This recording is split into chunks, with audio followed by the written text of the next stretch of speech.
नमस्ते, आपके साथ मैं हूं जयप्रकाश शर्मा और आप देख रहे हैं यूपी मांगे उत्तर। यूपी मांगे उत्तर में आज का मुद्दा पढ़ लीजिएगा, संभल की दंगा फाइल्स। जी हां, और सियासत हाई। आज इसी मुद्दे पर बात करेंगे। संभल दंगे पर गठित न्यायिक आयोग ने आज अपनी रिपोर्ट मुख्यमंत्री योगी आदित्यनाथ को सौंप दी। 450 पन्नों की इस रिपोर्ट में सिर्फ 24 नवंबर 2024 की हिंसा ही नहीं, बल्कि पिछले कई दशकों से संभल में हुए दंगों का जिक्र है। साथ ही बताया गया कि पिछले साल संभल में क्या हुआ, कैसे हिंदुओं के खिलाफ साजिश रची गई, कैसे बाहर से दंगाई आए, दंगाइयों ने संभल को जलाया। आज इसी मुद्दे पर बात होगी। पहले आप ये रिपोर्ट देखिएगा। थोड़ा ग्राफिक्स के जरिए हम आपको दिखाते हैं, अपनी रिपोर्ट को समझाते हैं। संभल दंगों पर देखिएगा, 450 पन्नों की रिपोर्ट सौंपी गई।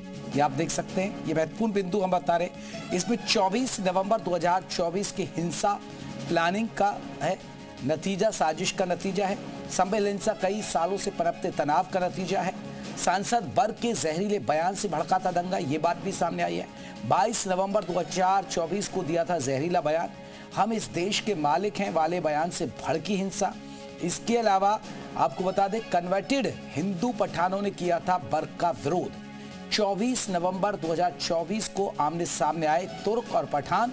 वर्ग ने तुर्कों को बताया था देश का मालिक। जी हाँ, तुर्क और पठान की भी बात आ रही है कि वर्ग ने तुर्कों को बताया था देश का मालिक।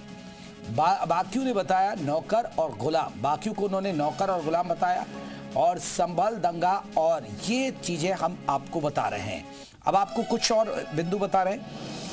आयोग की 400 पन्नों की रिपोर्ट में कुछ फैक्ट्स में ऐसे हैं जिन्हें देखकर आप दंग रह जाएंगे। रिपोर्ट में खुलासा हुआ है कि लगातार होने वाले दंगों की वजह से संभल की डेमोग्राफी बदल गई। कई बार यहाँ डेमोग्राफी बदली है।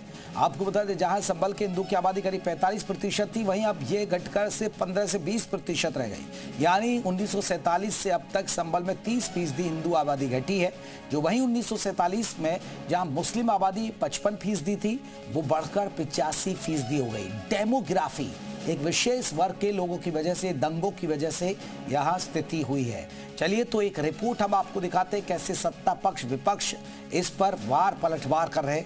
एक रिपोर्ट, फिर अपने मेहमानों से चर्चा करेंगे।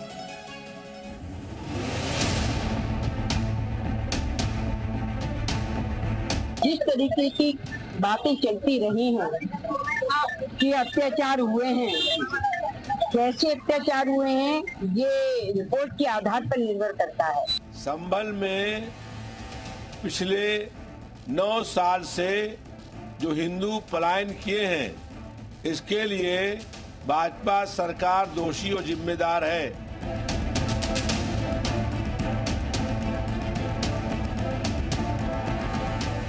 जो रिपोर्ट आई है उस रिपोर्ट भी इस तरह से इंगित कर रही है कि बड़ी संख्या में दंगों में हिंसा के नाते हिंदुओं को पलायन के लिए मजबूर होना पड़ा।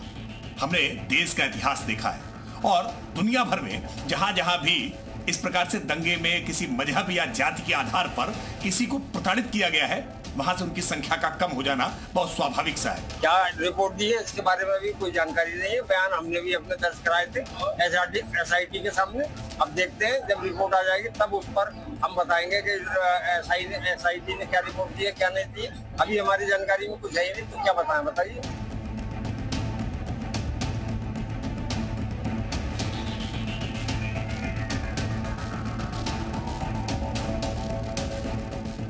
संभल की जनसंख्या 45% हिंदुओं की थी, आज 15% रह गई है। ये आंख खोलने की उनको जरूरत है जो गंगा जमनी तहजीब हिंदू मुस्लिम एकता की बात करते हैं। मैं समझता हूँ ये दंगा और नफरत फैलाने वाली रिपोर्ट है। इसकी वजह से फिर संभल में दंगे भड़केंगे, फिर हिंदू मुसलमान होगा।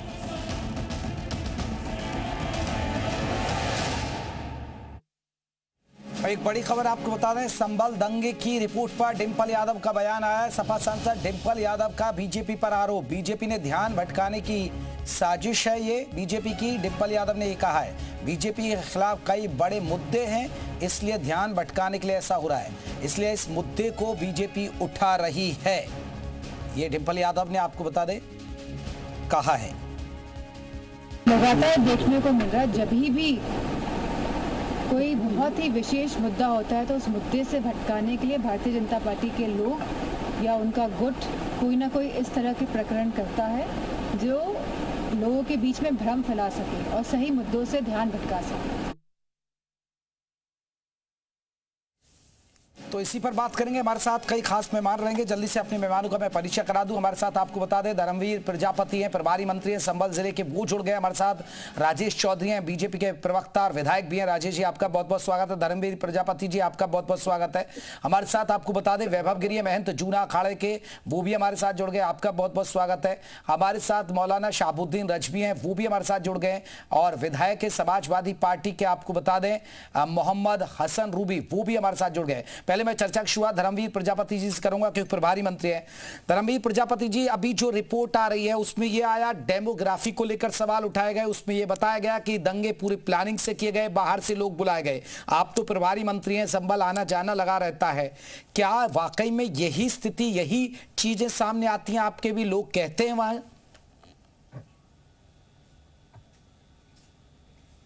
जी मंत्री जी, आप मुझे सुन पा रहे हैं?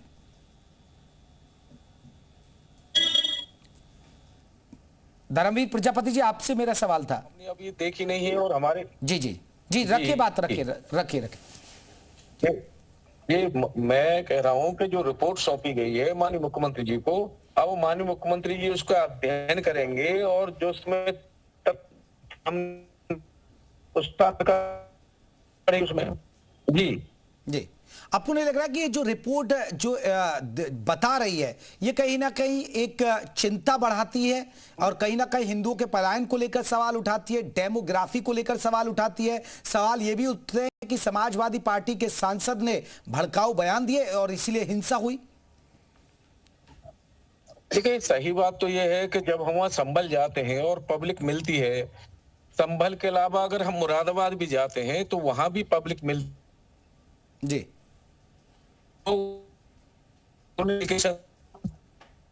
खंड में उनके मकान और कब्जा कर लिए गए, वो लोग भागने को मजबूर हुए। ये कई एप्लीकेशन हमें मिली हैं आम पब्लिक, तो कहीं ना कहीं कुछ तो हुआ है। यानी आपके सामने भी इस तरह की बातें आती हैं? सर आती हैं, जब हम जाते हैं, जब पब्लिक मिलती है तो आते हैं लोग, पब्लिक मिलती। एक आखिरी सवाल धर्मवीर प्रजापति जी, क्योंकि आप सफर कर रहे हैं, एक आपसे मेरा सवाल यह है, अब इस पर आपको नहीं लग रहा है कि ठोस एक्शन लेने की जरूरत है? अब तो किंतु परंतु है नहीं भाई, अब तो आपकी सरकार है। सरकार आगे बढ़ेगी, ये निश्चित है। चलिए, बहुत बहुत शुक्रिया, आप हमारे साथ जुड़े। आपको बता दें हमारे साथ खास मेहमान है। चलिए चर्चा की शुरुआत करते हैं। विधायक हसन रूमी से हम चर्चा की शुरुआत करेंगे। हसन साहब, पहला सवाल आपसे ये मेरा, अब जो रिपोर्ट है वो रिपोर्ट बताती है कि दंगा हुआ, हिंसा हुई, उसमें बाहर से लोग बुलाए गए, उसमें सांसद ने भड़काऊ बयान दिया और डेमोग्राफी जो बदली वो कहीं ना कहीं एक विशेष वर्ग की तो संख्या बढ़ गई लेकिन हिंदुओं की आबादी बढ़ गई। कैसे देखते हैं सर इस रिपोर्ट को आप? देखिए, रिपोर्ट जो आई है आपके यहाँ और जो दंगा भड़का है, ये तो प्रशासनिक फेल्योर की एक गाथा बता रहा है। अगर कहीं पे सेंसिटिव इश्यूज होते हैं, उस सेंसिटिव इश्यूज को अगर लोकल एडमिनिस्ट्रेशन पैनी नजर नहीं रख पा रहा है और उसको नजरअंदाज करके अगर वहाँ कोई सर्वे हो रहा था और सर्वे का टाइम देने के बाद उस टाइम पे, जिस टाइम पे एक तो फ्राइडे को सब लोग इकट्ठा होते हैं और फ्राइडे की नमाज होती है, आप ऐसे टाइम पे सर्वे को करा रहे हैं जिस टाइम पे आपको लगता है कि हमारा कंट्रोल हमारे हाथ से नहीं हो पाएगा, तो आपका जो स्ट्रेटजी थी वो फेल्योर थी, आपका जो इंटेलिजेंस इनपुट था वो फेल्योर था। जब आपको मालूम है, बकौल आपके और आपकी इस रिपोर्ट जो मैं पढ़ रहा हूँ, इस रिपोर्ट में लगातार बताया जा रहा है कि संभल में लगातार कई बार इस तरह के सांप्रदायिक दंगों का तनाव बना रहता। तो जब इतनी चीजें सामने थी तो उसके बावजूद अगर इतना बड़ा प्रशासनिक चूक हुई, इसके जिम्मेदार प्रशासन के लोग होना चाहिए। रूबी साहब, आपके सांसद ने भी तो भड़काऊ बयान दिया ना? देखिए, भड़काऊ बयान की बात अगर आप करेंगे तो इसकी डेफिनेशन आप तय नहीं कर पाएंगे। भड़काऊ बयान दिल्ली में दिए थे, कितने बड़े बड़े बयान दिए थे। अगर कोई समाजवादी पार्टी का सांसद अगर कोई बयान देगा तो वो भड़काऊ हो जाएगा, और भारतीय जनता पार्टी का सांसद अगर संसद के अंदर बैठकर बयान देगा, सड़क पर बयान देगा, तो वो भड़काऊ नहीं होगा, वो देशहित का बयान। तो वो तो हालात पर भी निर्भर करते हैं ना रूबी साहब, अगर हालात बिगड़ रहे हैं, माहौल गर्म है और आपके सांसद कहीं ना कहीं भड़काऊ बयान देंगे तो चीजें खराब होती हैं और हुई फिर। तो इस पे मैं किसी तरह की राजनीति नहीं चाहता हूँ। मैं चाहता हूं कि सफल सद्भावना और एकता और शांति के साथ। मोहम्मद हसन रूबी साहब, मैं लौटूंगा आपके पास, और भी मेहमान उनको भी चर्चा में जोड़ूंगा। पहले राजू राज का रुख कर लेते हैं जो संभल से हमारे साथ जुड़े हुए हैं। राजू राज, अभी क्योंकि संभल फिर से सुर्खियों में आ गया, पहले तो सर्वे रिपोर्ट, फिर वो दंगा हो गया, फिर अब फिर से सुर्खियों में, क्योंकि जो रिपोर्ट गई है उसके मुताबिक डेमोग्राफी को लेकर बात आई, दंगों को लेकर बात आई कि दंगे हुए प्लानिंग के तहत हुए। अभी ग्राउंड से क्या कुछ अपडेट है और क्या कुछ लोग कह रहे हैं इस रिपोर्ट के बाद? देखिए, निश्चित तौर पर मैं बता दूं कि जो रिपोर्ट आई और रिपोर्ट में जो बातों का जिक्र किया गया, निश्चित तौर पर ये बातें दंगे के बाद से ही शुरू हो गई थी। जब भी न्यायिक आयोग की टीम का गठन किया गया, न्यायिक आयोग ने जिन लोगों से बात की, चाहे वो पीड़ित परिवार हो, 78 के दंगे के हों या 99 के दंगे के हों, जितने भी दंगे हुए, जो भी पीड़ित संभल में थे उनसे भी न्यायिक आयोग की टीम ने बात किया। हिंसा हुई, हिंसा के तमाम पक्षों से न्यायिक आयोग टीम ने बात की। उसके बाद जो कंक्लूड किया गया रिपोर्ट, उस रिपोर्ट में जिक्र किया गया आज़ादी के बाद जो डेमोग्राफी चेंज हुई है, यानी आज़ादी के वक्त यहाँ पर हिंदुओं की आबादी जो 45% थी, वो धीरे धीरे 15 सांप्रदायिक हिंसे हुए और उस हिंसों के बाद जिस तरीके से कत्ले आम मचा, हिंदुओं की कत्ल किया गया, उसके बाद उसमें जांच हुई और जांच में किसी को कोई सजा नहीं मिली। उसके बाद से हिंदू यहाँ से पलायन करते गए, वो डर और खौफ का माहौल यही था। लेकिन 24 नवंबर 2024 को जो हिंसा हुई थी और जो रिपोर्ट में बातों का जिक्र किया गया है कि हिंसा एक सुनियोजित साजिश थी और साजिश के तहत टारगेट हिंदू थे, लेकिन वहां पर पुलिस मौजूद थी और पुलिस की मौजूदगी में वो हिंदुओं को टारगेट नहीं किया गया। आसपास के जिलों से लोगों को बुलाया गया और 7 बजे के बाद से लेकर सुबह 6 बजे तक जब लोग इकट्ठा हुए थे, काफी संख्या में लोग यहाँ पर इकट्ठा हो गए थे। तो इतने संख्या में लोग संभल की जामा मस्जिद के गलियों में कैसे इकट्ठा हुए, अपने आप में एक बड़ी बात है और इसका जिक्र इसमें जिक्र किया गया। इसके अलावा जो हरिहर मंदिर आप कहिए या शाही जामा मस्जिद जहां सर्वे हुआ था, वहां उसका भी जिक्र किया गया कि वहां भी कुछ ऐसे साक्ष्य मिले हैं जहां पर बाबर के टाइम पे यहां पर जो चीजें थी, जो बदला गया, जो चीजें थी, जो सबूत थे, वो एविडेंस मिले, उसका भी जिक्र किया गया। तो सबसे महत्वपूर्ण बात है डेमोग्राफी के बाद आज भी संभल के लोग ये कहते हैं कि अभी बीजेपी की सरकार है, प्रशासन सख्त है, इसलिए वो डर और खौफ में नहीं है। लेकिन अगर ये सरकार जाती है तो निश्चित तौर पर एक बार फिर से इनके लिए एक बड़ी मुसीबत होगी। कई ऐसे लोग हैं जो संभल में तो रह रहे हैं लेकिन अपने वैकल्पिक व्यवस्था भी बनाए रखे, यानी संभल से दूर मुरादाबाद आसपास के जिलों में वो तैयारी कर चुके हैं। अगर यहाँ पर सरकार बदलती है और हालात वैसे ही होते हैं तो लोग यहाँ से फिर से पलायन करेंगे।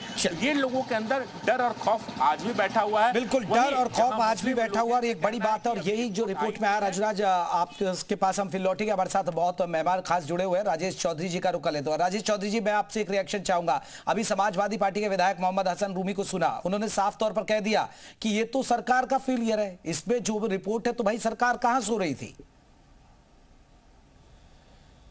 देखिए, सरकार का फेलियर नहीं है, सरकार ने तो वहां शांति स्थापित कर दी। जो दंगाई थे, जो आतंक फैलाने वाले थे, जो लॉ एंड ऑर्डर की स्थिति को खराब करने वाले थे, उनको उन्हीं की भाषा में इलाज कर दिया ठीक से। योगी जी की सरकार नहीं होती तो ये तो दंगाई तांडव करते थे पूरे यूपी के अंदर। और जहां तक आप डेमोग्राफी की बात कर रहे हैं, डेमोग्राफी बड़ी प्लानिंग से चेंज कर रहे हैं ये लोग। उसमें बहुत बड़ी साजिश है, उसी को तोड़ने का काम सरकार कर रही है। ये जो इनका गजबाए हिंद का एजेंडा है, जो पूरे देश का इस्लामीकरण करना चाहते हैं, तो जगह जगह ऐसे पैचेज बना रहे हैं जहां 100% मुस्लिम आबादी हो जाए। उसी के तहत ये संभल के अंदर ये काम कर रहे हैं। और संभल का चाहे 1978 का दंगा देखिए, चाहे 1999 का दंगा देखिए, और हाल में अभी जो हुआ था उस दंगे को देखिए। 1978 में कितना कत्लेआम मचा था, 99 में कितना कत्लेआम मचा था। मैं तो देख रहा था अभी कुछ दिन पहले इंटरव्यू दे रहे थे, व्यापारी वर्ग के लोग थे, फैक्ट्री के अंदर पूरे परिवार को और उनके कर्मचारियों को टायर डाल के जिंदा जला दिया था, जो अपनी फैक्ट्री के अंदर बंद थे। तो ये आज का काम नहीं है इनका, ये पहले से करते रहे। और समाजवादी पार्टी की सरकार होती है तो दंगाइयों के मनोबल हाई हो जाते हैं। 2012 से 17 देखिए, 1100 से अधिक दंगे इसी उत्तर प्रदेश में हुए। आज तो योगी बाबा की सरकार है, डंडा मार के दंगाइयों को ठीक कर देती है। इसलिए ये शांत हैं। जो आपके करस्पॉन्डेंस कह रहे थे वो ठीक कह रहे थे कि अभी तो वहां सुख और शांति जब तक कायम है। और वहां कौन कितना बड़ा दंगा है, इनके समाजवादी पार्टी के विधायक और सांसद में कंपटीशन इस बात। मैं जल्दी से एक रूमी साहब का रिएक्शन लूंगा इस पर। रूमी साहब एक रिएक्शन आपका। राजेश जी तो सीधा आप पर आरोप लगा रहे हैं कि सपा होती तो और दंगा होता, फिर मैं बाकी मेहमानों का रुख करूंगा। देखिए मुझे कौन क्या आरोप लगा रहा है मैं इस पे नहीं जाता हूं। मैं सिर्फ इस पे जाता हूं कि आपको सरकार बनाकर प्रदेश के अंदर सद्भावना के माहौल को और दंगों से राहत की बात करने वालों को आप जैसे बोलते हैं कि हमने कहीं दंगे नहीं हुए, पूरे प्रदेश में किसी तरह का कोई माहौल खराब नहीं हुआ, तो ये दंगे किसको सूट करते हैं और हिंदू मुस्लिम की ये लड़ाई किसको सूट करती पूरा देश जानता है। और इस तरह के बयान देने से कि इस्लामीकरण, ऐसे पैचेस बनाना, ये अपनी जिम्मेदारी से भाग नहीं सकते। ये किसके पीछे छुप रहे हैं? ये उन चीजों के पीछे ना छुपे। पूरा देश जानता है कि आज आपने किस तरीके से दो धाराओं में हिंदू और मुसलमानों को बांट दिया है। ये कौन कर रहा है? लेकिन रूमी साहब ग्राउंड रिपोर्ट क्या कह रही है? डेमोग्राफी बदली, हिंदुओं की आबादी कम हो गई, वहां दंगे किए गए साजिश के तहत। देखिए ये डेमोग्राफी समय समय पर बदलती ही रहती है और उसका बैलेंस करना जिला प्रशासन का काम है, गवर्नमेंट का काम है। डेमोग्राफी बदलेगी और जिला प्रशासन आंख मूंद करके बैठेगा और सरकारें आंख मूंद करके बैठेंगी। वो जब बैठेंगी जब उनको वो चीज सूट करेगी। ये चीज भारतीय जनता पार्टी को खूब सूट कर रही है। चुनाव का समय करीब आ रहा है, तभी दंगे की रिपोर्ट आपके सामने आ गई। अब कैबिनेट की बैठक होगी, माननीय मुख्यमंत्री की, इस पर अध्ययन करेंगे। आपकी नजर नहीं गई क्या? आपकी सरकार में नजर नहीं गई क्या संभल पे? देखिए हमारी सरकार है नहीं तो इस पे चर्चा भी नहीं, पहले कभी नजर नहीं गई क्या? जब सरकार होगी तो निश्चित रूप में हम जवाब देंगे। 2012 से 17 तक आपकी नजर नहीं गई, मैं ये पूछना चाह रहा हूं आपसे। नहीं देखिए, मैं आपसे सवाल ये कर रहा हूं कि आज मैं जब सरकार में नहीं हूं तो आपका सवाल ही गलत है। जब आपकी सरकार, मेरी सरकार ही नहीं है, सरकार आपकी है। जब आपकी सरकार है तो सवाल आपने डेमोग्राफी का कहा ना कि सरकार का फेलियर है, प्रशासन का फेलियर है, तो डेमोग्राफी तो आपके दौर में भी तो कुछ ना कुछ होगी, क्योंकि आजादी के बाद अगर इतने विशेष समुदाय के लोगों की आबादी बढ़ गई और हिंदुओं की आबादी 15% रह गई, तो ये चिंता का विषय फिर आपकी सरकार के लिए नहीं था क्या? इसके जिम्मेदार कोई पार्टी नहीं होती है। ये तो हम उत्तर प्रदेश में रह रहे हैं, देश के अंदर रह रहे हैं, देश के नागरिक। मैं लौटूंगा आपके पास। मौलाना शहाबुद्दीन रजवी, आपने सुना राजेश चौधरी को, दंगे हुए, साजिश के तहत हुए, डेमोग्राफी बदली जा रही है, मुस्लिम वहां डरा कर रखते हैं हिंदुओं को और इसलिए 15% हो गई वहां पर, और ये रिपोर्ट भी कह रही है। हाँ, मैंने आपकी पूरी रिपोर्ट भी बहुत गौर से सुनी है और राजेश चौधरी जी की मैंने बात भी सुनी है। रिपोर्ट में जिस तरीके से 3-4 चीजों को स्पष्ट तौर पर कहा गया, जैसे नंबर 1 डेमोग्राफी चेंज हुई, नंबर 2 तुर्क और पठान की वहां पर तनाजा, विवाद चरम सीमा पे, उसका नतीजा, और दूसरा ये जो है दंगा हुआ जामा मस्जिद में सर्वे के नाम पर। मैं हर एक सवाल पर जवाब देना चाहता हूं और पहले डेमोग्राफी की बात कर लेते हैं। डेमोग्राफी देखिए बिल्कुल चेंज हुई है। पहले जो 45% गैर मुस्लिम आबादी थी और आज 15 से 20% रह गई है। उसकी खास 2 वजह है। ये दंगे जरूर हैं, ठीक है, मुसलमानों की वहाँ बहुसंख्यक तादाद है और आबादी मुसलमानों की ज्यादा है और गैर मुस्लिमों की कम है। तो जहां भी हो, चाहे अयोध्या में ले लीजिए, अयोध्या में हिंदुओं की आबादी ज्यादा और मुसलमानों की आबादी कम, तो वहां पर भी बार बार आंदोलन की वजह से वहां का भी डेमोग्राफी चेंज हुआ और ऐसे ही संभल की भी डेमोग्राफी जो है वो चेंज हुए। यहाँ पर भी हिंदुओं ने पलायन किया, दूसरे शहरों के लिए गए। 2 वजह से गए, एक तो बार बार दंगे की वजह से गए कि, और दूसरी एजुकेशन की वजह से गए, क्योंकि संभल एक बहुत छोटी जगह हुआ करती थी, एक छोटा सा कस्बा हुआ करता था। तो अपने बच्चों की एजुकेशन के लिए, तरक्की के लिए और बिजनेस के लिए, कारोबार के लिए वो सब लोग, कोई मुरादाबाद चला गया, कुछ गाजियाबाद चले गए, कुछ अलीगढ़ चले गए, कुछ दिल्ली शिफ्ट हो गए। इस तरीके से ऐसे करके लोगों ने शहाबुद्दीन रजवी जी, क्योंकि रिपोर्ट भी यही कह रही है, बीजेपी के लोग भी कह रहे हैं, ये तो प्लानिंग के तहत हो रहा है सारा। ये तो कह रहे हैं कि हमारी सरकार ने इस चीज को, नेटवर्क को खत्म किया है, ये तो प्लानिंग के तहत हो रहा है। डेमोग्राफी चेंज हो रही है कि भाई एक विशेष वर्ग की को कम कैसे किया जाए। मैं मोहतरम आपको ये बताऊं कि ये प्लानिंग नहीं है। ना अयोध्या में हिंदुओं ने प्लानिंग की और ना संभल में मुसलमानों प्लानिंग की। ये किसी ने कोई प्लानिंग नहीं की है। ये हर जगह जहां जहां फसाद होता है, लफड़ा झगड़ा होता है, आए दिन तनाजात विवाद रहते हो, तो वहां पर हर राजेश जी जल्दी से एक रिएक्शन दीजिएगा, फिर मैं बाकी मेहमान के पास रुक कर रहा हूं। ठीक है राजेश चौधरी जी एक रिएक्शन दे रहे हैं आपकी बात पर। रिजवी साहब देखिए ये वेल प्लान्ड काम हो रहा है। मंदिर पे कब्जा किसने किया? खुदाई में मंदिर मिल रहे हैं, मंदिरों पे ताला पड़ा था। हनुमान जी का मंदिर पिछले कितने सालों से बंद था, वहां जाने नहीं देते थे, उसके आगे मीट काटने का काम करते थे। ये प्लानिंग से नहीं है, वहां अपवित्रता फैलाएंगे तो कौन जाएगा? ये आज खुदाई में वहां बावड़ी मिल रही है, वहां मंदिर मिल रहे हैं। क्यों मिल रहे हैं? इसीलिए मिल रहा है। हरिहरनाथ मंदिर को आज क्या बना दिया गया पूरा देश जानता है। और जिस मस्जिद पे इन्होंने कब्जा कर रखा था जब दंगा हुआ, वो किसकी मस्जिद है? एएसआई की। एएसआई के कब्जे में एएसआई को नहीं घुसने देते थे। यदि समाजवादी पार्टी की सरकार होती तो एएसआई वहां घुसपा दी का। और देखिए ये केवल संभल की बात नहीं है, कैराना में देखिए, कवाल में देखिए, और पूरे सीमांचल में चले जाइए, पूरे सीमांचल में चले जाइए जहाँ पे 30% आबादी मुसलमानों की हो जाती है, वहाँ से हिंदुओं को भगाना शुरू कर देते हैं, उनकी प्रॉपर्टी जबरन कब्जाना शुरू कर देते हैं। नहीं ये राजीव साहब डेमोग्राफी अब उत्तराखंड की देख लीजिए ना। उत्तराखंड में इतनी अवैध तरीके से मजारें बना दी गई, एक विशेष वर्ग की आबादी बढ़ गई। उत्तराखंड को कब्जा करने का काम कर रहे हैं।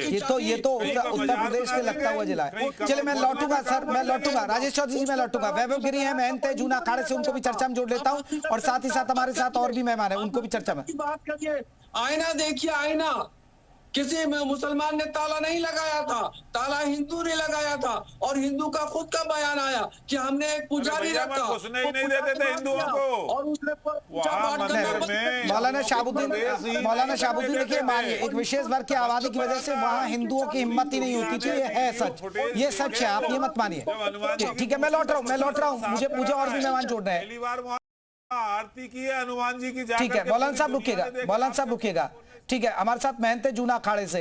वैभव गिरी जी आप कैसे देखते हैं इस पूरी रिपोर्ट को? डेमोग्राफी को लेकर बार बार बात आ रही है, दंगों की पूरी प्लानिंग थी, समाजवादी पार्टी सांसद ने भड़का है, इसे आप कैसे देखते हैं?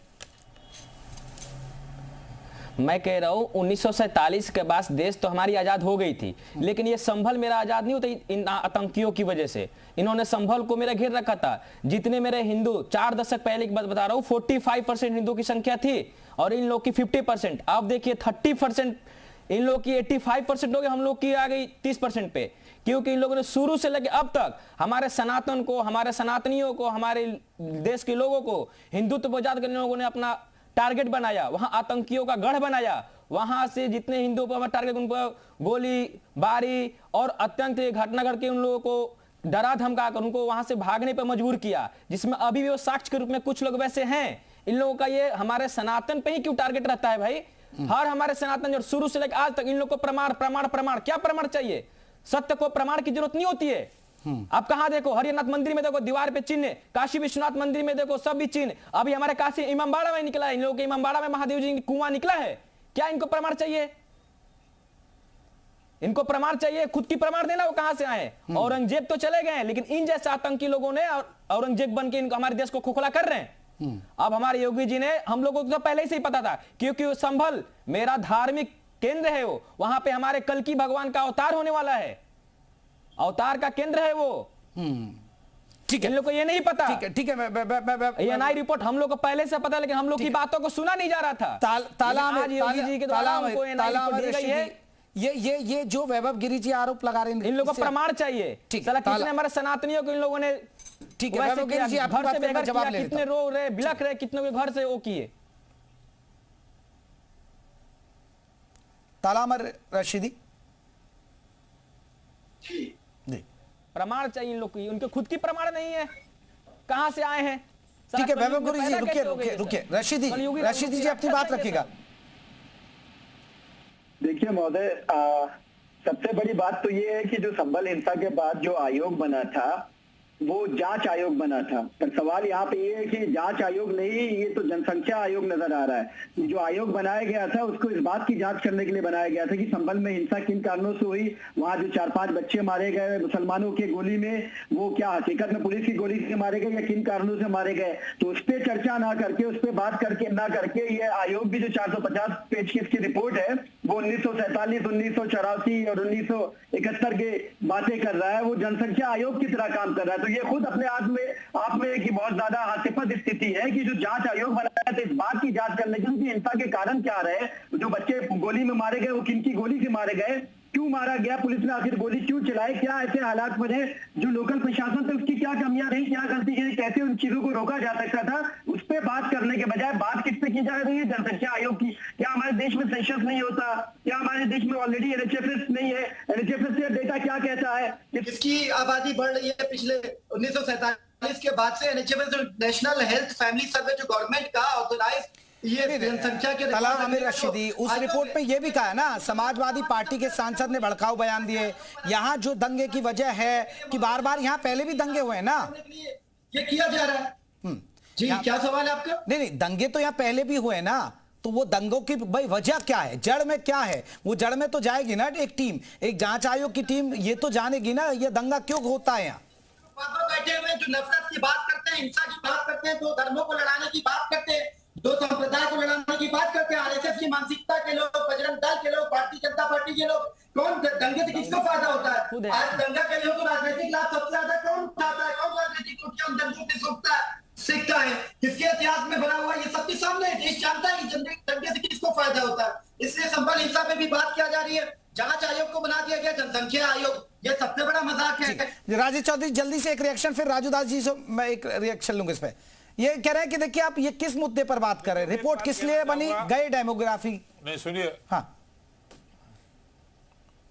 देखिए समाजवादी की पार्टी की सरकार उत्तर प्रदेश के अंदर थी, वहां पर एक बहुत बड़े संत हैं प्रमोद कृष्णम, आप भी बहुत अच्छी तरह जानते होंगे, वो कांग्रेस के लीडर भी थे उस समय, बिल्कुल वो कांग्रेस में काम करते थे। उन्होंने वहां अपनी जमीन लेकर के मंदिर निर्माण प्रारंभ किया और समाजवादी पार्टी के मुख्यमंत्री के सगे चाचा शिवपाल यादव उसका शिलान्यास करने जा रहे थे। मुसलमानों ने विरोध किया और मुख्यमंत्री अखिलेश यादव ने अपने चाचा की यात्रा पर रोक लगा दी, जिला केंद्र पर पहुंच गए और उस स्थान कार्यक्रम स्थल पर नहीं पहुंच पाए, पुलिस ने मंत्री को रोक दिया था। ये जो है ये नजीर है इस बात की डेमोग्राफिक चेंजिंग कैसे हो रही है। और मैं कहना चाहता हूँ आयोग वहां जांच करने गया, उसने देखा कि यहाँ तो मुस्लिम आबादी अप्रत्याशित रूप से बढ़ रही है, उसने बता दिया तो क्या अपराध कर दिया, उसके आंकड़े झूठे हैं तो उसे साबित करिए आप। अरे आप उसने आयोग ने ये बता दिया। नहीं राजेश जी एक उस पक्ष को भी सुनना होगा ना। अगर आप कह रहे हैं डेमोग्राफी, वो कह रहे हैं कि डेमोग्राफी तो एक नेचुरल चीज है, बदलती रहती है, घटती रहती है, लेकिन एक विशेष वर्ग की जनसंख्या बढ़ रही है तो जनसंख्या नियंत्रण कानून ले आइए फिर आपको अगर ऐसे ही है। का डेटा क्या बता रहा है, कहाँ जनसंख्या बढ़ रही है? जनसंख्या नियंत्रण कानून भी आ गए, बताओ हिंदू बच्चे पैदा नहीं कर रहे, केवल मुसलमान ही बच्चे पैदा कर रहे हैं वहाँ। आंकड़े पेश कर रहे हैं जनसंख्या की बात नहीं, वहाँ मुसलमानों की आबादी बढ़ रही है तो हिंदुओं में बच्चे नहीं पैदा हो रहे क्या? आबादी बढ़ रही है। अरे प्लानिंग के तहत उनको भगाया जा रहा है, उनको उत्पीड़ित किया जा रहा है, उनकी संपत्तियों पे कब्जा किया जा रहा है, उनकी जमीनों को हत्याया जा रहा है, उनके प्रतिष्ठानों पे अवैध रूप से कब्जा किया जा रहा है, उनको तंग किया जाता है, लॉ एंड ऑर्डर की स्थिति खराब। चलिए राजूदास जुड़े हनुमानगढ़ी से, मेहनत आपको बता दें। राजूदास जी से एक रिएक्शन। राजूदास जी ये रिपोर्ट आई, डेमोग्राफी को लेकर सवाल उठ रहे हैं, दंगे को लेकर बात हो रही है कि पूरी प्लानिंग के तहत ये सब किया गया। देखिए विषय बहुत ही गंभीर है, न तो इसको सपा बसपा कांग्रेस के चश्मे से देखना चाहिए। जब देश की आजादी हुई उस समय वहां की जनसंख्या 45% थी, आज 15%, 12% बचा। आप देखेंगे कि पूर्व सांसद महोदय ने किस प्रकार से वहाँ दंगे की योजना, दंगे की रचना, तमाम प्रकार से जो इस रिपोर्ट में खुलासा हो रहा है। अभी जब संभल का प्रकरण पे आचार्य प्रमोद कृष्णन जी को सब लोग जान रहे हैं, जब उनसे मैंने चर्चा किया, वार्ता किया, तो उन्होंने कहा कि भैया यहाँ की स्थिति बहुत खराब है, यहाँ पर प्रायोजित तरीके से इस्लामिक कट्टरपंथी, इस्लामिक धर्मगुरु, इस्लाम के मानने वाले लगातार किस प्रकार से हिंदू पलायन करें, हिंदू भागें, ऐसी योजना, ऐसी रचना बनाई जाती थी। अभी भी आप देखिए, अभी जो दंगे हुए उस दंगे में किस प्रकार से सबूत पेश करिए। ये कहाँ से आप की बात कर रहे हैं? आप लोग निष्ठीकरण कर रहे हैं, तुष्टीकरण कर रहे हैं, नफरत की राजनीति। आप धर्मगुरु, आपको तो मोहब्बत और अमन और शांति की बात करनी चाहिए, भाईचारा और सांप्रदायिक सौहार्द की बात करना चाहिए, आपको सम्मान तो प्लान तैयार कर लीजिए, आपको बधाई मैं देता हूँ। आपके माफी मांगनी चाहिए देश से, आपको मैंने तो सबूत पेश करिए। पलायन कहाँ नहीं होता, डेमोक्रेटिक चेंज होता है, इनको ही बुलाओ, बहुत सारे रीजन होते हैं। ठीक है भाई, इन्हीं से बुलवाओ। नहीं राजूदास जी रखिए ना बात, वो कह रहे हैं कि आप गलत जानकारी दे रहे हैं, गलत आरोप लगा रहे हैं। तो इसीलिए तो मैं कह रहा हूँ, हमने आपके बीच में नहीं बोला था, आप क्यों बोल रहे हो? जी अब क्यों हम जा रहे हैं वक्त से इन्हीं से बुलवाना? नहीं बोलिए आप बोलिए ना राजूदास जी, बोलिए। नहीं बोल रहे, नहीं दोगे, हाँ बोलने भी नहीं दोगे, यही तो होता है ना। और क्या डेमोग्राफी चेंज है?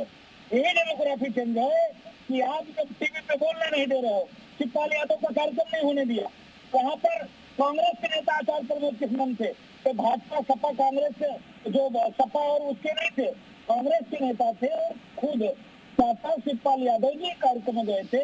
वो कार्यक्रम भागना पड़ गया, उनको नहीं कर पाए। विषय ये है कि विषय यहाँ पर सपा बसपा कांग्रेस का विषय नहीं है, विषय ये है कि लोकतांत्रिक व्यवस्था है, प्रजातंत्र है, डेमोक्रेसी है, संवैधानिक व्यवस्था है, तो संवैधानिक व्यवस्था में हिंदू ही कम क्यों, हिंदू के ही पलायन क्यों, हिंदू का ही धर्मांतरण क्यों, हिंदू के ही तो जिम्मेदार कौन? नहीं राजूदास जी, मैं आपसे पूछ रहा हूँ, अगर ये सब चीज है जिम्मेदार कौन? फिर जिम्मेदार लोकतांत्रिक व्यवस्था, हाँ, सांसद, विधायक, मंत्री, पुलिस, और कौन जिम्मेदार हो सकता है? ठीक है, नहीं तो ठीक है, मैं इस पर जवाब। राजेश चौधरी जी, अब डेमोग्राफी चेंज कर देंगे, अब हो जाएगी डेमोग्राफी। आ रहा हूँ राशिदुल्लाह। देखिए, और ये 100% हो जाती यदि बीजेपी की सरकार नहीं होती और यहाँ योगी बाबा का कानून का राज नहीं होता तो जो बचे उनको भी ये भगा देते। बहुत प्लानिंग से काम करते हैं ये जो मस्जिद में बैठ करके मौलवी आता है वो प्लानिंग करता है कैसे किसको कहां से भगाना है। ये कोई सामान्य बात नहीं है। अब सीमांचल में देखिए, उत्तर प्रदेश के बॉर्डर के एरिया को किस तरह से ये बीच में बोलते हैं, यार इनको चुप करिए, इनको सलीका ही नहीं है डिबेट करने का। यहाँ भी आतंक फैलाओगे, इस डिबेट में आके भी दंगा करोगे, यहाँ भी दंगा करोगे। सुनिए ना, अपनी बारी आए तब धैर्य पूर्वक सुनिए। सत्य कड़वा होता है, उसको सुनने की आदत डालिए, सुनना पड़ेगा आपको, बीच में मत बोलिए। देखिए 3 करोड़ की बिजली चोरी कर ली वहां के सांसद ने। कितना बड़ा अपराध है, 3 करोड़ रुपए की बिजली चोरी कर ली बिना नक्शा पास कराए। जनता का चुना हुआ नुमाइंदा वहां का सांसद मकान बना रहा है। आप देखिए किस तरह से लॉ एंड ऑर्डर को बर्बाद ये लोग करते हैं, किस तरह से कानून की बात करते हैं। और ये गंगा जमुनी तहजीब की बात करेंगे, गंगा जमुनी तहजीब हिंदुओं को ला करके बसाओ ना वहाँ। ठीक, जब दंगा होता है। रूमी साहब देखिए, रूमी साहब एक सवाल तो उठता ही है। ठीक है, राजेश चौधरी जी मैं आ रहा हूं। समाजवादी पार्टी के विधायक हसन रूमी, मेरा आपसे एक सवाल है। देखिए वाकई में वहां की स्थिति थी, वहां पुलिस नहीं जा सकती है, बड़ी मुश्किल, बड़ी भारी फोर्स लेकर आप उस इलाके में जा सकते थे। आपके सांसद पे देखिए उन्होंने एक आरोप लगा दिया और वो मामला भी सामने आया, बिजली चोरी है। वहां बिजली वालों की पिटाई होती थी वहां सिस्टम वाकई में एक विशेष वर्ग का दबदबा था। वहां दूसरे लोग, वहां पुलिस प्रशासन भी वहां पंगु नजर आता था अब तक। अब जाके वहां चौकी खुली, वहां चीजें हुई और इसलिए वो डेमोग्राफी बदल गई। देखिए, डेमोग्राफी की आप बात कर रहे हैं। जब देश आजाद हुआ उसके बाद, आजादी के बाद माननीय उच्चतम न्यायालय ने जब इतने मंदिर मस्जिद के और धर्मस्थलों के इतने फसादात हुए तो एक कानून बनाया, प्लेसेस ऑफ वर्शिप एक्ट। वो बनाया इसीलिए गया था कि देखिए 47 के पहले की जो व्यवस्था थी और आजाद भारत के बाद की जो व्यवस्था है, और उसमें कोई किसी प्रकार का छेड़छाड़ न किया जाए। आप लोग उच्चतम न्यायालय के कानून को नहीं मानते, आप लोग कोई संविधान को नहीं मानते हैं। रूबी साहब, अब उसमें तो एआई सर्वे ही तो हो रहा है ना, वो सर्वे ही तो हो रहा है ना, एएसआई सर्वे कर रही है उसमें। तो आप बिजली चोरी की बात कर रहे हैं, मंदिर को तोड़ करके आप मस्जिद का निर्माण करेंगे, बिजली चोरी की बात यदि वो सर्वे कराने का भी काम करेगा तो चोरी को पकड़ने की यात्राएं निकल रही हैं, कानून का पालन नहीं कर रहे। अरे हम कानून का पालन नहीं कर रहे, आप कानून का पालन नहीं कर रहे हो, आप नहीं मान रहे हो। अदालत के आदेश पर सर्वे हो रहा था ना, अदालत के आदेश पे हो रहा था ना। आप क्यों आतंकवाद फैला रहे हैं भाई? मैं तो शांति पर आपकी बात। अरे भैया रूमी भाई, आप ही फैलाते हैं, हमारा काम नहीं है आतंक फैलाना। अरे आप तो आपका ही काम है, आपका ही मंदिरों पे कब्जा करना काम है, हमारा नहीं है। आप लोग मंदिरों को तोड़ के मस्जिद बना देते हो, फिर गंगा जमुनी तहजीब की बात करते हो। मैं तो आपकी बात सुन के आपका जवाब देना चाह रहा हूँ और आपकी बात। अच्छा, मंदिर तोड़ करके मस्जिद बनाई कि नहीं? रूमी भाई बताइए। रूमी भाई, आप उत्तर प्रदेश विधानसभा के माननीय सदस्य, आप बताइए, मंदिर तोड़ करके बनाई नहीं बनाई मस्जिद? और एक नहीं, हजारों मंदिर पूरे तोड़े गए पूरे देश के अंदर और मस्जिद बना दी गई। ये अकाट सत्य है कि नहीं है? आप गंगा जमुनी तहजीब की बात करोगे और हिंदुओं को वहां से भगा दोगे। कश्मीर से भगा दिए, आप बताइए ना भाई, ऐसा है कश्मीर से भगाए कि नहीं भगाए? रातों रात मस्जिदों से बांध दी गई, या तो घर छोड़ दो, लड़कियों को छोड़ कर जाओ, भाग जाओ यहाँ से, नहीं कत्लेआम कर दिया जाएगा। कितने राजाओं ने मंदिर बनवाए उसका भी जिक्र कर लो। मुस्लिम जितने मुगल राजाओं ने मंदिर बनवाए उसका भी जिक्र कर लो। तो लोगों के अंदर एक मोहब्बत और सद्भावना का, बाबर ने कितने मंदिर तोड़े, औरंगजेब ने कितने मंदिर तोड़े, मुगलों ने कितने मंदिर बनाए, कितने लोगों का धर्मांतरण किया। भैया, औरंगजेब के लोग कहते थे सेना के एक हाथ में तलवार और एक हाथ में कुरान, या तो कुरान स्वीकार कर लो या तलवार स्वीकार कर लो, एक करना होता था। या तो कुरान को स्वीकार कर लेते थे, नहीं तो गर्दन काट देते थे। ये हुआ नहीं देश में। चलिए, मैं देश के अंदर भाई हुआ नहीं हुआ? आप बताइए। आपकी तरफ लौटूंगा राजेश चौधरी जी, मैं लौटूंगा। मौलाना शहाबुद्दीन, मेरा एक आपसे सवाल। देखिए, राजेश चौधरी जी गंभीर आरोप लगा रहे हैं कि पूरी प्लानिंग होती है। आप जैसे मौलाना मस्जिद पहुंचते हैं, वहां पूरी प्लानिंग होती है कि कैसे डेमोग्राफी बदली जाए, कैसे आतंक मचाया जाए, कैसे दहशत फैलाई जाए, कैसे दंगों की प्लानिंग होती है। राजेश चौधरी जी को मुसलमानों से नफरत है, इसी नफरत की बुनियाद पर इस तरह की बातें कर रहे हैं। नहीं, अरे भैया, मैं क्यों नफरत करूंगा किसी से? अरे खामोश बैठिए राजेश जी, खामोश बैठिए, खामोश। मैं आपके बीच में नहीं बोल रहा हूँ, थोड़ा धैर्य रखिए, आतंक मत फैलाइए। हिंदू गर्दी कैसे दबा दोगे? अब देखिए कौन हिंसा कर रहा है। अब देखिए भाषा, देखिए हिंदू गर्दी मत करो चैनल पे, गर्दी मत करो। मैं कितने सम्मानपूर्वक इनसे बात कर रहा हूँ, ये मुझे धमका रहे हैं। आप मुझे डरा दोगे? आपकी औकात नहीं है मुझे डराने की। हिंदू गर्दी होती क्या है? खेत खलिहान में हिंदू गर्दी करोगे? आप मुझे डरा नहीं सकते, मेरी आवाज नहीं दबा सकते हो। आपकी औकात नहीं है मुझे डराने की। संघर्ष करना सीखा है, संघर्ष करता रहूंगा और आप जैसे लोगों को एक्सपोज करता रहूंगा। जो लोग की आड़ में, जो लोग धर्म का चूना पहन करके देश के साथ गद्दारी कर रहे हैं, उन लोगों को बेनकाब करना हम जैसे लोगों की जिम्मेदारी है। हम चलने देंगे, गतिविधि क्यों शुरू हो जाती है? अरे मौलाना साहब, अब हिंदू गर्दी कहाँ हो गई? हिंदू क्या हुआ? हिंदुओं ने दंगा किया क्या? नहीं, पुलिस पर पथराव, हिंदुओं ने दंगा किया क्या? हिंदू गर्दी क्या है? नहीं, हिंदू गर्दी है क्या? चुप करिए, मैं इनके बीच में बिल्कुल नहीं बोला हूँ। मैं खामोश सुनता हूँ, बर्दाश्त से सुनता हूँ, इनको भी सुनना पड़ेगा। नहीं, आप हिंदू गर्दी कह रहे हैं, हिंदू गर्दी है क्या? बहुत ज्यादा आबादी से राजेश जी को परेशानी है, मुसलमानों की बहुत ज्यादा पैदाइश से बहुत ज्यादा बच्चे हो रहे हैं।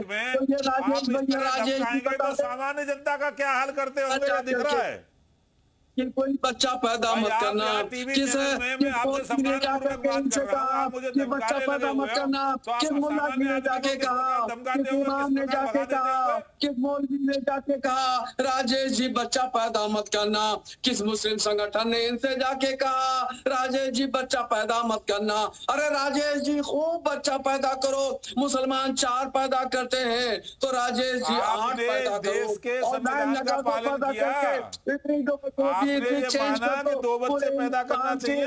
मैं एक राजूदास जी का रिएक्शन, ठीक है? राजूदास जी, मौलाना साहब को आप सुन रहे हैं, वो कह रहे हैं हमने थोड़े मना किया।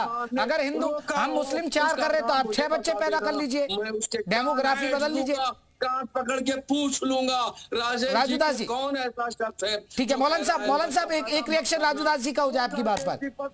बच्चा पैदा करो, साध्वी रितंबरा भी यही कह रही है, ऋचा रितंबरा भी कह रही है। मौलाना जी रुक जाइए, मौलाना जी एक बार सुनिए राजूदास जी क्या कह रहे हैं। सब लोग कह रहे हैं बच्चा पैदा करने के लिए, राजेश जी कह रहे हैं बच्चा खूब पैदा करिए, हम भी कह रहे हैं मुसलमान से कहेंगे मुसलमानों को कंट्रोल करो, मगर राजेश जी से नहीं कह सकते हम कि तुम कंट्रोल करो। मंदिरों को कब्जा करना, पुलिस बल के मौजूदगी में व्यक्ति होके जाता है सर्वे करने के लिए, तो उसके साथ मारने की प्लानिंग तक होती है। आप समझिए कि कितना गंभीर विषय है, हल्का विषय नहीं है। इसको सपा बसपा कांग्रेस में बातें से काम नहीं चलेगा, तुम भी चुन कर लो, हम भी अठत्ता पैदा कर लो, वो विषय नहीं है। विषय है कि इस प्रकार से बहुसंख्यक समाज के देश में, सनातन प्रधान देश में, हिंदुओं के देश में इस प्रकार से हिंदुओं को ही पलायन करने पे मजबूर करना पड़ रहा है। हिंदू को ही घर छोड़कर भागना पड़ रहा है। ये नौबत कैसे आ रही है, ये विषय है। चल ये विषय मैं लौटा। पंकज अग्रवाल हमारे साथ चश्मदीद है। पंकज जी आ रहा हूं मैं, रशीद जी लौटूंगा आपके पास। पंकज जी, ये मामला बड़ा गंभीर है, रिपोर्ट सौंपी गई, आप ग्राउंड आप जरा बताइएगा सच्चाई है क्या संभल की? देखिए, मैं संभल में पला बड़ा, मैंने बहुत सारी चीजें अपनी आंखों से देखी। 1973 में पैदा हुआ, छोटा सा बच्चा था जब 1970 के हुए। लगभग हर साल ऐसा बीतता था कि कोई भी साल ऐसा नहीं बीतता था कि जब दंगे ना हो। स्कूल जाते थे, पता नहीं होता था कि वापस आएंगे तो दंगा मिलेगा या वापस पहुंचेंगे नहीं पहुंचेंगे। वो भी एक माजरा है जो मैंने अपनी आंखों से देखा है कि लोग सड़क पे पड़े हुए तड़प रहे हैं, किसी के चाकू घुसा हुआ है, लोगों के घर जल रहे हैं। वो सारी चीजें जहन में अभी भी आज की डेट में वैसे ही ताजा हैं। बहुत कुछ हुआ, संभल ने बहुत कुछ झेला, और मुझे ऐसा लगता है कि एक सिस्टमेटिक तरीके से बहुत सारी चीजें होती रही। इतना भय और डर का माहौल बना हुआ था ये इन सारे सालों में कि व्यापार और रोजगार सब कुछ खत्म होता चला गया। और उस खत्म होने के पीछे ये जरूरी नहीं था कि किसी ने आपको डरा धमका के वहां से बाहर निकाला हो। मुझे लगता है कि मानसिक यातना अपने आप में एक बहुत बड़ी बात होती है। जब आपको ये दिख रहा है कि संभल सिर्फ पिछड़ता जा रहा है, यहाँ पे कोई विकास की गुंजाइश नहीं है, क्योंकि बहुत सारी चीजें सिस्टमेटिक तरीके से दूसरे लोगों को जा रही हैं, उनके पास पहुंच रही हैं। जो नगरी एक फ्यूचर की अयोध्या या मथुरा हो सकती है, क्योंकि कल के अवतार होने वाला है। आप मानते हैं कि एक विशेष वर्ग का दबदबा, उनका आतंक, इसलिए हिंदू पलायन कर गए, इसलिए यहाँ चीजें विकास का रास्ता नहीं खुल पाया, कुछ चीजें नहीं हुई? क्या आपको लगता है कि प्रशासन भी बौना साबित हुआ, प्रशासन भी वहां पंगु नजर आता है? बिल्कुल ऐसा संभव ही नहीं था कि बहुत सारे ऐसे मोहल्ले थे जहाँ पे घुस ही नहीं सकते थे, जा ही नहीं पाते थे, ऐसा लगता ही नहीं था कि वो संभल का हिस्सा है। तो ये सारी चीजें अगर किसी भी शहर में हो रही हैं तो ऐसा संभव ही नहीं है कि आप वहां पर अपनी फ्यूचर जनरेशंस का भविष्य देखोगे। तो अगर आपको अपना भविष्य देखना है, अपनी जनरेशन का भविष्य देखना है, तो आप पलायन का ही सोचोगे वहां से, क्योंकि हर किसी को एक अच्छी जिंदगी चाहिए। तो वही सब कुछ होता रहा। और एक जो फ्यूचर होना चाहिए था, फ्यूचर अयोध्या या मथुरा, कल की अवतार होने की वजह से वो बन गया कि वहां पे सिर्फ हम क्या देख रहे हैं कि मुहर्रम निकल रहे हैं तो उसकी वजह से 10-10 दिन तक बिजली नहीं आ रही। क्यों? क्योंकि पावर की लाइनें काट दी गई। उसका मुहर्रम की हाइट नहीं कम की जा सकती, बट पावर की लाइनें काट दी जाएंगी और 10-10 दिन तक काट दी जाएंगी। तो वो वाला माहौल वहां पर बना हुआ था, तो उसमें क्या तो विकास होगा और क्या विकास की आशा बनेगी। ताला आमिर रशीदी जी, आप अभी देखिए शोर मचा रहे थे। देखिए जो लोग हैं जिन्होंने सब चीजें देखी अपनी आंखों से, ये है संभल की हकीकत। वहां एक विशेष वर्ग का दबदबा, वहां हिंदुओं को कैसे दबाया जाता है, ये जो रिपोर्ट में कहा गया, ये वो खुद उनकी जुबानी सुनिए। पंकज जी ने खुद कबूल किया कि वो मानसिक यातना से प्रताड़ित है, तो मुझे लग रहा है वो मानसिक रोगी भी हैं। उन्हें किसी अच्छे साइकियाट्रिस्ट को दिखाना चाहिए, क्योंकि पूरी तरह से पूर्वाग्रह से अगर आपकी सच्चाई बताए तो वो मानसिक रोगी हो जाएगा क्या? बोलने दीजिए ना, बात पूरी होने दीजिए, बात पूरी जाने दीजिए, फिर काउंटर रिबट चलिएगा। 10-10 दिन तक अगर बिजली नहीं थी तो ऐसा तो नहीं सिर्फ पंकज जी के घर में नहीं थी, मुसलमानों के भी नहीं थी, और ऐसा तो नहीं मुसलमानों के बच्चे नहीं थे बिना बिजली के रहने के लिए कि आती है, वो तकलीफ उनको भी होती होगी। ये सरासर झूठे उत्तर प्रदेश में आज के माहौल में कहीं 10-10 दिन तक बिजली ना रहे, 10-20 साल में कोई बर्दाश्त करेगा? पुराना दौर याद दिला रहे हैं सर राशिद जी, पुराना दौर याद दिला रहे हैं। पुरानी बातों पे आता हूँ। राजनाथ सिंह जी की सरकार रही, कल्याण सिंह जी की सरकार रही, इससे पहले एक और भारतीय जनता पार्टी के मुख्यमंत्री तो उनकी सरकार रही, अटल बिहारी जी की सरकार केंद्र में रही। पिछले 10 सालों से मोदी जी केंद्र में है, उत्तर प्रदेश में 8 सालों से योगी जी है। उसके बावजूद भारतीय जनता पार्टी, इनके विधायक, इनके नेता गण तमाम पैनल पे बैठे लोग कह रहे हैं कि हिंदू खतरे में। अरे भाई, हिंदू खतरे में कैसे है? ये जब भी रोजगार, जब भी बुनियादी मुद्दे, महंगाई, जब भी खाने पीने, रोड सड़क, बिजली का मामला, वोट चोरी का मामला, संविधान पे संकट आता है, तो ये हिंदू मुस्लिम का मुद्दा लेके बैठ जाते हैं। रशीदी, यही तो सच्चाई है। वहाँ लोग बिजली का बिल नहीं देते, वहाँ अपनी मर्जी चलाते हैं, वहाँ अतिक्रमण कर लेते हैं, वहाँ राजनीतिक सरपरस्ती है। आप भी जानते हैं कि वहाँ एक विशेष समुदाय के ही सांसद चुनते आ रहे हैं लंबे वक्त से, विशेष समुदाय के विधायक बनते हैं, तो किसकी चलेगी? आप बताएं ना सर। अरे भाई, डेमोक्रेसी चेंज गुजरात में क्या हुआ? गुजरात का डेमोक्रेसी चेंज में क्या बात करेंगे? उत्तराखंड में क्या किया जा रहा है? डेमोक्रेसी चेंज किया जा रहा है कि नहीं? मुसलमानों को मार मार के उत्तराखंड से भगाया जा रहा है, उसमें कब चर्चा करेंगे? करेंगे। नैनीताल में क्या हो रहा है, देहरादून में क्या हो रहा है, दूसरे पौड़ी गढ़वाल में क्या हो रहा है, उसकी डेमोक्रेटाइजेशन पर बहस कब होगी? अगर बात हो रही संविधान के कानून पे, मैं कहता हाँ तो रशीदी जी वहां भी तो अवैध मजार मना दी गई है ना लोगों ने, वहां अवैध मजार और मस्जिद खड़ी कर ली गई, वहां भी तो डेमोग्राफी ऐसे ही चेंज हो गई। वैभव गिरी जी एक रिएक्शन आपका। क्या इन लोगों ने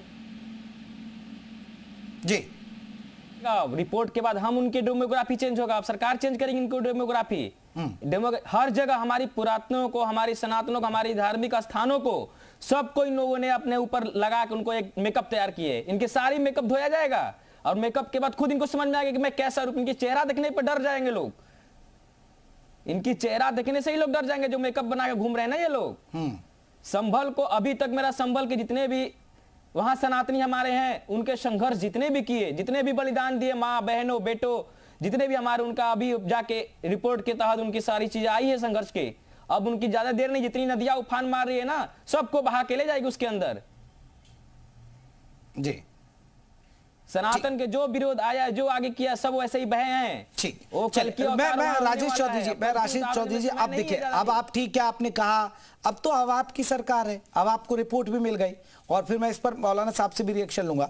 लेकिन अब आप क्या, अब कैसे सिस्टम को बदलेंगे, कैसे डेमोग्राफी बदलेंगे, क्या वहां जो चीजें हैं वो कैसे दुरुस्त होंगी? क्योंकि माना जाता है कि कई ऐसे, जैसे अभी देखिए पंकज जी ने कहा कि बहुत सारे ऐसे मोहल्ले जहां आप घुस भी नहीं सकते हैं। देखिए मैं पंकज जी का दर्द सुन रहा था, किस तरह से वो पीड़ित थे। स्कूल जाते थे तो डर लगता था कि वापस आएंगे नहीं आ पाएंगे। उस समय बीजेपी की सरकार नहीं थी। उस समय पे ये जो कहते हैं ना हिंदू मुसलमान कर रहे हैं, हम नहीं करते थे हिंदू मुसलमान, हम कर रहे थे क्या? यही लोग करते थे। ये अपना हिडन एजेंडा जारी रख के इस देश का इस्लामीकरण करना चाहते हैं। और जहाँ तक आप रिपोर्ट की बात कर रहे हैं, रिपोर्ट आई है, सरकार उसका अध्ययन करेगी, उस रिपोर्ट में सुझाव भी दिए गए होंगे। एक एक सुझाव को उसको करके उसका अनुपालन करेंगे और किस तरह से उस क्षेत्र में शांति रहे, किस तरह से इस्लामीकरण रुके, किस तरह से अवैध रूप से जो कब्जा ये प्रॉपर्टियों पे करते हैं, सस्ते मंदे दावों पर बेच देते हैं और छीन लेते हैं हिंदुओं से, उसको रोका जाएगा। निश्चित रूप से रोका जाएगा। आपने देखा ना, शिवपाल यादव को नहीं जाने दिया, शिवपाल यादव जी रह गए वहां क्योंकि इन्हीं की सरकार थी और मंत्री थे। पर प्रधानमंत्री ने वहां जाकर के उसी कल्की महादेव के आश्रम का, मंदिर का जो निर्माण हो रहा है, माननीय प्रधानमंत्री ने जाकर के किया। ये बदलता हुआ परिदृश्य ही तो है, ये बदलता हुआ संभल ही तो है, ये बदलता हुआ उत्तर प्रदेश ही तो है। योगी जी की सरकार है, ये मोदी जी की सरकार है। उसी का परिणाम है कि वहां प्रमोद कृष्णम जी मंदिर बना पा रहे हैं। और ये जो जितने प्रवचन करने वाले लोग हैं, ये तो गले में टायर डालकर जिंदे लोगों में आग लगवा देते थे ये सब लोग। ये तो दंगों में लोगों को अपनी आंखों से मरते हुए देखा है। फैक्ट्रियां, घर, परिवार, दुकान, शोरूम सब जलते हुए देखे हैं उसी संबल में। ये आप बात कर रहे हैं। पंकज जी से एक बार रिएक्शन लेता हूं। पंकज जी वाकई में अब बदलाव हो रहा है क्या? अब चीजें बदली हैं? देखिए, जो डर और भय का माहौल था वो डेफिनेटली बदल रहा है। और सबसे अच्छी बात यह है कि जिस चीज के लिए संभल की पहचान होनी चाहिए थी, वो मुझे लग रहा है कि वो पहचान वापस मिलने की तैयारी हो रही है। मैं ये तो नहीं बोलूंगा कि बहुत आमूल चूल परिवर्तन हो गया है, बट हाँ, उस परिवर्तन का आगाज जरूर दिखाई देने लगा है संभल में।